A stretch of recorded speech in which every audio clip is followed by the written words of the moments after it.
Здравейте на всички, аз съм Никол и съм втора година Сионс дю ла Ви в университетът в Монпелие. Може да го видите. Наистина не съжалявам, че дойдох тук, колкото и да ми е трудно с новия език, с хората, с характерите. Всичко наистина се подрежда много по-добре от очакваното. Учителите, професорите, съответно за лекциите, за упражненията, за практиките са ни невероятни.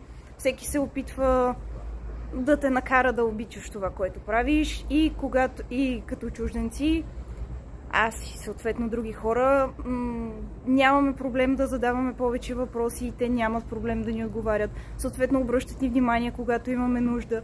Още миналата година, като първа година, видях всъщност, че какви са възможностите, че мога наистина да работя. В началото не исках да бъда в Монпелие, но дори след първия месец бях убедена, че просто това е най-добрият университет, на който мога да попадна.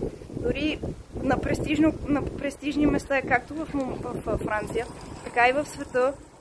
Като пример мога да дам това, че в сферата на екологията университетът Монпелие е трети в света. Има приемственост, не бих казала, че има изолиране на французи и не французи, на французи, на чужденци.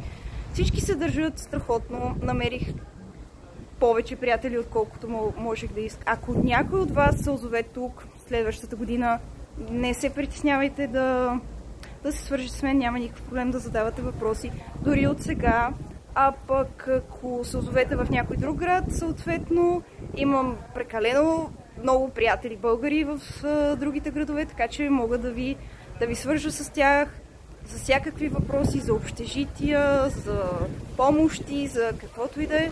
Така че не се притеснявайте да питате и ви пожелавам